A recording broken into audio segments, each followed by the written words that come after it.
O Peregrino, por John Bunyan, capítulo 3, parte 2. Cristão permaneceu ali tremendo. Cuidado, não rejeitem aquele que fala. Se os que se recusaram a ouvir aquele que os advertia na terra não escaparam, quanto mais a nós, se nos desviarmos daquele que nos adverte dos céus. Leia Hebreus, capítulo 12, versículo 25. Disse também: ora, mas o meu justo viverá pela fé, e se retroceder, não me agradarei dele. Leia Hebreus, capítulo 10, versículo 38. Depois ainda aplicou-lhes as palavras: você é esse homem que se encaminha para essa miserável condição. Você passou a rejeitar o conselho do Altíssimo e desviou os seus pés do caminho da paz, chegando mesmo a arriscar-se à perdição. Então o cristão prostrou-se aos pés do evangelista, como morto, lamentando-se. Ai de mim, que estou arruinado. Leia Isaías, capítulo 6, versículo 5. Diante disso, o evangelista tomou-o pela mão direita, dizendo: todo pecado e blasfêmia serão perdoados aos homens. Leia Mateus, capítulo 12, versículo 31. Marcos, capítulo 3, versículo 28. Portanto, pare de duvidar e creia. Leia João, capítulo 20, versículo 27. Cristão ganhou um pouco de alento e, ainda tremendo como antes, pôs-se de pé diante do evangelista, que lhe disse: preste mais atenção às coisas que lhe contarei agora. Vou dizer-lhe quem foi que o iludiu e a quem ele o enviou. O homem que você encontrou é um sábio segundo o mundo. Ele é assim chamado, e com justiça, porque em parte só valoriza a doutrina deste mundo. Portanto, sempre vai à igreja na cidade da moralidade, e em parte porque ama acima de tudo essa doutrina, pois o salva da cruz.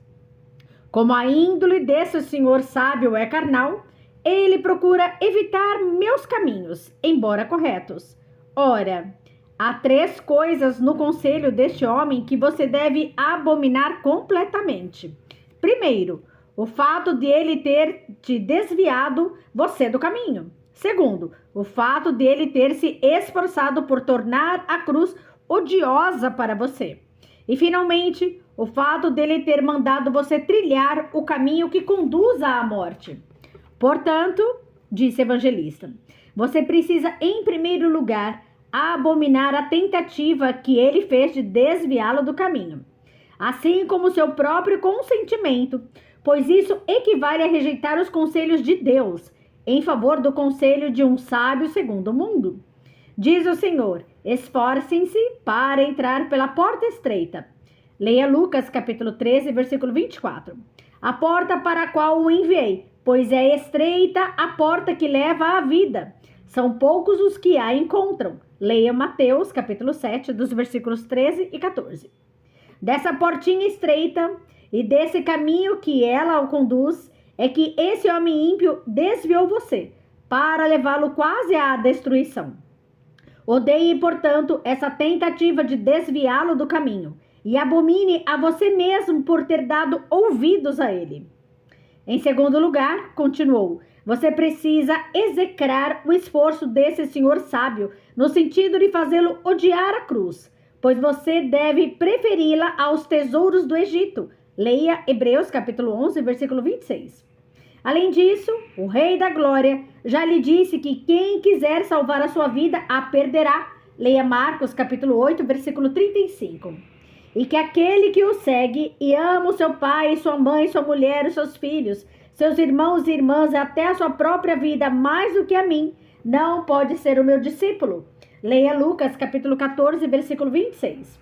O que estou dizendo é que, se um homem se esforça por convencê-lo de que isso será a sua morte, você deve odiar tal doutrina, pois sem a verdade você não pode ter vida eterna.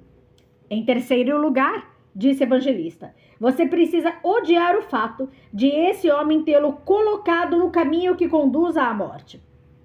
Mas para isso, você tem de considerar a pessoa para quem ele o enviou, e também o fato de que ela é incapaz de libertá-lo do seu fardo. Aquele a quem você foi enviado para encontrar alívio e que se chama legalidade é filho da mulher escrava. Leia Gálatas, capítulo 4, versículos 21 a 31. Que está acorrentada junto com seus filhos e envolta em mistério. Ela é hoje este monte Sinai que você temeu que caísse sobre a sua cabeça. Ora, se ela e seus filhos estão acorrentados, como pode você esperar deles a liberdade? Essa ilegalidade, portanto, não é capaz de libertá-lo do seu fardo. Homem nenhum jamais foi libertado do próprio fardo por intermédio dele, e provavelmente jamais o será. Ninguém pode ser justificado pelas obras da lei, pois pelos atos da lei nenhum homem vivente pode livrar-se de seu fardo. Portanto, concluiu o evangelista, o Senhor sábio segundo o mundo é adversário, e o Senhor legalidade impostor. E quanto ao seu filho urbanidade, não obstante sua falsa aparência sorridente, não passa de um hipócrita que não pode ajudá-lo. Creia-me, nada há em todas essas bobagens que você ouviu desse insensato, a não ser o intento de afastá-lo de sua salvação, desviando-se do caminho no qual coloquei você. Depois disso, o evangelista invocou do céu em voz alta a confirmação daquilo que dissera. E então saíram palavras e fogo da montanha, sob a qual se achava o pobre cristão, que ficou de cabelos arrepiados diante do espetáculo. As palavras foram estas: já os que se apoiam na prática da lei estão debaixo de maldição, pois está escrito: maldito todo aquele que não persiste em praticar todas as coisas escritas no livro da lei. Leia Gálatas, capítulo 3, versículo 10. Assim, cristão nada mais esperava a não ser a morte, e lamentava-se deploravelmente, amaldiçoando até o momento em que encontrou o Senhor sábio segundo o mundo, e ainda chamando-se 1000 vezes obtuso por ter dado ouvidos ao seu conselho. Sentia-se também muito envergonhado, ponderando como os argumentos desse distinto senhor, oriundos que eram somente da carne, puderam prevalecer nele e levá-lo a abandonar o caminho reto. Isso feito, dirigiu-se novamente a evangelista, dizendo: cristão, o que o senhor acha? Ainda há esperança? Será que posso voltar e seguir até a porta estreita? Não serei abandonado por isso ou enviado de volta coberto de humilhação? Lamento muito ter dado ouvidos ao conselho desse homem, mas que meu pecado me seja perdoado.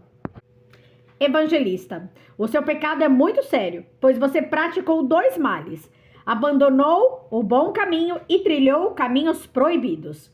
Contudo, o homem que está à porta irá recebê-lo, pois demonstra boa vontade para com os homens. Mas cuidado, para não se desviar novamente, para não perecer pelo caminho quando em breve sua ira estiver acesa. Leia Salmos, capítulo 2, versículo 12. Então, cristão disse que voltaria, e evangelista, depois de beijá-lo, sorriu-lhe, desejando-lhe sucesso. Cristão partiu apressado. Não falou com homem algum pelo caminho, e se alguém o interpelava, tampouco lhe dava resposta.